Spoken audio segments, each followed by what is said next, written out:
I actually have a pretty sad story about why I became a lawyer. Because as a lawyer, the last thing you think of is creating content. I do try to be very authentic and credible when I'm doing research and giving out information. Of course, I'm human, I do make mistakes, but I feel if I have made a mistake, the best thing to do is to accept it and simply move on. I get my best ideas at night, like when I'm completely alone and with my thoughts, I get the best ideas.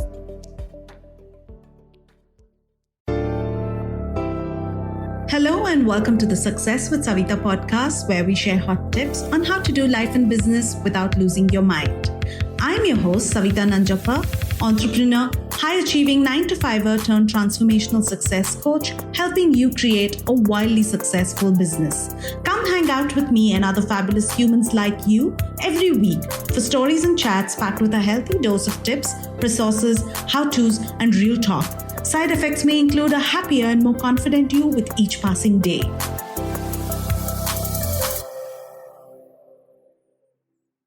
Hey everyone, I'm super excited to introduce my guest on today's show, Tanya Appachu. She's one of my favorite Instagram content creators. I always learn something when I watch her videos. I always understand something at a deeper level, at a better level. She's everybody's favorite go to Insta lawyer. Tanya has joined me on the show to talk about not just giving advice around building a business, but her journey as a content creator. Before we dive into the interview, I want to introduce a little bit about her and her work so far. Tanya Appachu is a lawyer and a digital content creator, and she's working towards educating women of India on their rights and informing her audience about the laws related to various social issues. Tanya is a lawyer from NLU who started her content creation journey after realizing that Indian women, despite being highly educated and independent, aren't much aware of the country's constitutional laws. In order to help women understand their rights and the constitutional laws better, Tanya has been working towards making easy to understand content and brings awareness. She was among the first content creators to talk explicitly about government laws and women's rights on Instagram via the Reels feature, something that I watch a lot of. And join me as we talk to her about her journey as a content creator. Hi, Tanya. Welcome to the Success with Savita podcast. And I'm very excited to have you here because we've never had someone from legal talking to us. And I love the content that you're creating. Like I shared before we started, I have a good laugh at some of the posts that you've put out, thinking, what people are probably asking you. Welcome. Thank you so much. And I'm looking forward to this conversation. Yeah. Thank you so much, Sam. It's a pleasure to be here. Yeah. And with that, like I was saying before, I'll make you answer everything as I'm so excited getting to know you. Share with us about your journey, you becoming a lawyer, and how did you transition also to start creating this content, which is so valuable on Instagram? I actually have a pretty sad story about why I became a lawyer. So my parents were actually divorced. So my mother had a very difficult divorce. I've heard about it. I've seen a bit because my father also was an advocate. So I think growing up for me, being a lawyer was, it was all about like, yes, I'm going to become a lawyer. I'm going to get back at my father. The very, the kind of silly imagination a kid has. But yes, growing up, I did my law, and then I realized I started looking at things differently. I mean, it wasn't all about revenge and ego and making money. And, after a point in time, I've done a bit of corporate, I've done a bit of litigation. So I think after a point of time, I realized that when people look at lawyers as, making a lot of money and, very strong and manipulative people, but I think law is also a profession about sort of selflessness and helping out. And a lot of people don't see that, unfortunately, about lawyers. So I think that is very important to me. And I found content creation to be a way of, being able to help out people. And I also feel that, one can be strong powerful even by simply empowering others. And I think that's why I got into content creation. Also, it kind of fit into, my lifestyle as a mother. During my maternity, I was pretty much doing nothing and going crazy.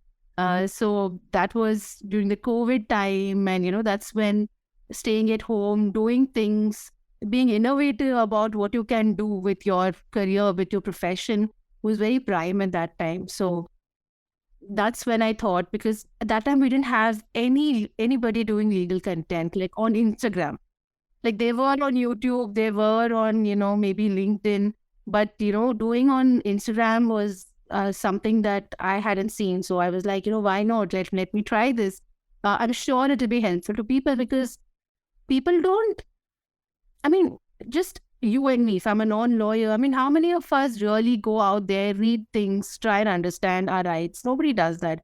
Only when people started watching my very, very basic, simple reels, they were like, oh, we needed to know this, but we didn't know this. So, yeah, so that's how it came into being. Some of it was because of my needs, and some of it was because of the needs of, the citizens of the country. So, that's how it came into being. Yeah. I love that while you shared so much coming up, right? That you became a lawyer because of a certain reason. And now look at how you're serving the audience. And I so agree because until something happens to you, you don't really think about your rights or can this happen? Can that happen? Yeah. Exactly. And then, when something goes wrong is unfortunately the time you would reach out to a lawyer. But then that process, especially I feel for Indian women here, they find it very difficult to maneuver the system because most of the information is coming from a father or a brother or a male in your, like when you think of a lawyer, you would probably go to your father and ask, do you know a lawyer? Right? I mean, that's just general behavioral tendency in any Indian woman. So he would refer you to someone, say his age, someone that old, who is not fulfilling your needs. They are not going to understand your situation. They're not going to understand what you're going through because they do. I mean, think of it, any profession for that matter, if you're a doctor, if you're a lawyer, your age, your gender, you have those slight biases, how much ever you try not to have it. So I think that is something that I wanted to bridge the gap. I felt there was a lot of women who really can't approach a lawyer because they feel that they can't share. Like I'm saying simple matters like, you want to talk about your sex life. You can't talk about it with, the lawyer you go to that your father referred you to. So these are very simple things. And I felt that, I definitely wanted to be that, friendly neighborhood lawyer that you can get some guidance from. So I think in your profession, you also end up doing a lot of counseling as well, right? So that's another thing. And I wanted to ask you, so you always knew you wanted to do family law? I've actually, I mean, if you read my CV, you'd be really surprised. I started started my career with tax consulting with PricewaterhouseCoopers. I did civil law, property, family litigation in Jodhpur. So I've done a bit of everything. And I chose family law in the current scenario because I think that is more applicable to a larger number of people. And I feel that's something that affects you personally on a everyday, day-to-day life. So, and I also saw, I think I've seen how my mother never had any guidance when she needed, right? And there's so many people like that. There's so many men and women like that who, especially when it comes to family matters, marriage matters, they don't have much guidance. So that's why I specifically chose the field to get into when I was making content online because trust me, nobody wants to watch reels on tax. So Yeah, no, but it's very, you're like really good at what you do, and I think when like you're saying, this is the need of the hour, and you're very authentic on that. I want to ask you, my next question for you is, for home based, and I know it's a little bit around business that we're going to talk, and so much of our audience are women, and they are also either entrepreneurs or career women as well. So one thing that I get in my own, line of work is, and I think you see this in the family law side, right? Women are not, like you said, aware of their rights. They're not keeping up to date on what's happening. So even with business, people think I don't need to be registered. I can just start anything. I'm just a small business owner. Why do I need to register my business? My question for you is it necessary to do so? Or do you feel they're being not safeguarding their business by not doing it? When it entirely depends on how you're starting your business, where you are at your business. I think if you're a small business owner, you're starting something at home, you're starting something online, you don't need to right away register. You can wait a bit. And also, there are definitely benefits of registering, and there are definitely some statutory registrations, like you have to do it. You don't have a choice. So, for example, if you're establishing a shop, you need to have, a shop and establishment registration. And if you're having more than 10 employees, you definitely need to register under that section. But if you haven't hit 10 employees as yet, you can do away with it. Similarly for GST, if you're a service provider, if you're providing a service, if you're a professional who's working on your own, then you need a GST registration, which is again, if you haven't hit 20 lakhs of turnover, you don't need to get. So, there are ways in which you can still survive if you don't get registration, as long as you don't get but much bigger. So, with growth, you have to register. And of course, there are definitely benefits of registration. Even if you're a if you're a homeowner, a sole homeowner, a sole proprietor, say for example, registering as a small industry under the MCME, as a micro industry or a small industry, you get a lot of government benefits, especially if you're a woman.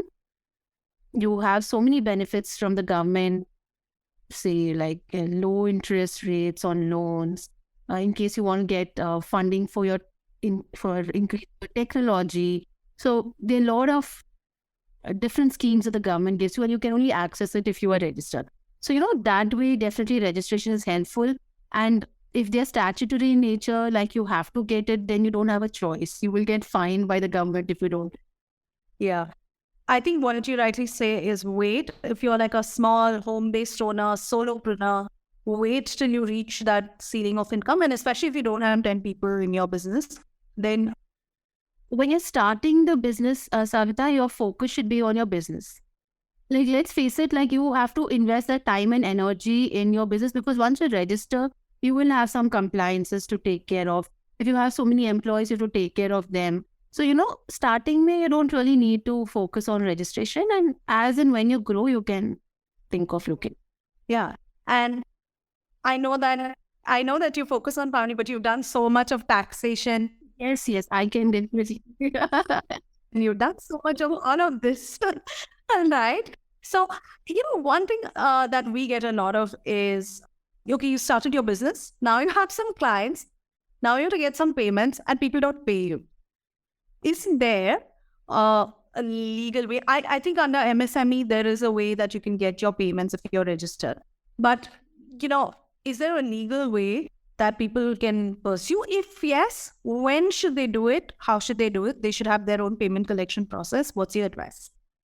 So, very, very important for any business, however big or small, or even if you're a solopreneur, is to have an agreement in place. So if you're a service provider, you have certain clients or customers, you have to have an agreement in place, because that agreement really protects you. Okay, so there are a couple of ways to go about it. So one is, say for example, I'm giving you an example. You're a homeowner, you're a home small business owner, you're just selling, say, airbands or something small to a customer, and that person is not giving you any payment. So that way you don't really have a contract in place, because you possibly can't sign a contract with every customer. But there is something called a summary suit or a money suit, which is a small money suit. So for example, if somebody owes you certain money, you can go file a summary suit in the civil court. And for that, all you need is any kind of document which says that person owes you money. It can be a contract, it could be a promissory note, it could be it could be even like a message which says, yes, I owe you this amount of money. So that a summary suit is like, in 10 days, there's disposal of the summary suit, and it hardly takes any time. It's a speedy court. So that is one thing. Now let's move on to businesses which actually have, a contract in place, and, the bulk payments are something in bulk. So then you can file a suit for breach of contract, saying that the terms of the contract has not been adhered to in the civil court. And you can also ask your client or your customer for damages or any compensation for not paying. So it's important to put in terms like, how much interest is payable, because for a client, if he owes you, say, 50K, and your interest rate is quite high, he might have to pay way more than how much he owes you. So he will possibly give you the money faster than later, because your interest rate is quite high. So putting in terms like this in your contract really helps safeguard yourself. And third, if there's a check or a promissory note on which you have given products or a service, and the check bounces, then you can file a check bounce case under the Negotiable Instruments Act in the district court, and try and get back your money. But of course, legal way, going to court, it should be a last resort. Try and sort it out by asking for the money, sending a legal notice. Sometimes legal notices work miracles. Yeah. So the first step should always be to send a legal notice saying you owe me this money, otherwise I will have to take legal action against you. Sometimes that works itself. So, you'll save a lot of time and energy going to court. So if I had to ask you, my last question around the business thing before we come back to you is, if I'm starting a business today, what's your advice from a legal standpoint for me as a business owner? What to keep in mind, like any guidelines or suggestions or advice that you have? Yeah, so like we started, right? I mean, I think we have spoken a bit about, if you're starting right away, it is important for you to understand what kind of business you're getting into. So if it is something very small, then you can do it solo. If it is something that, you're a group of people that, you want to get into, you want to do something together, then you have to think of registering as a LLP, that's a limited liability partnership. However, if you're a startup which is thinking of getting funds externally, which wants to get in investments, usually all these angel investors and, they prefer to invest in private companies. So it's important that you're registered as a private company. So the first step would be to first see what your goals are. I mean, somebody could be starting off with a lot of money, somebody could be starting off with a little amount of money. So what is the goal? What kind of business are you looking at? And I think my advice to that person would be different depending on what they want, what their business is, or what their startup is all about. But if you're a small business owner, I would say that focus on giving quality products at first, giving quality services out at first, building a name, building a brand, and then working on the rest. And legally, like we said, there are certain statutory compliances that you have to do. You have to have a PAN card. You have to have a GST registration if you're a service provider. You have to get, certain compliances, and you have to pay your taxes. These are the basic requirements of any company. And anybody who doesn't want to, you can't say, I don't have time to organize my books of accounts. You need to keep a basic books of accounts. You need to keep a basic profit and loss statement, even at your level. Yeah, even when you're just starting out. Because there are two schools of thought. One is get everything done at the beginning so you don't have to think about it later. And the other is wait, start, and then, decide how you want to navigate. I think both are right in their own ways. Both are right in their own ways, but everything you can't do in the beginning. It's going to cause you more hassle to do everything in the beginning. So I'm saying just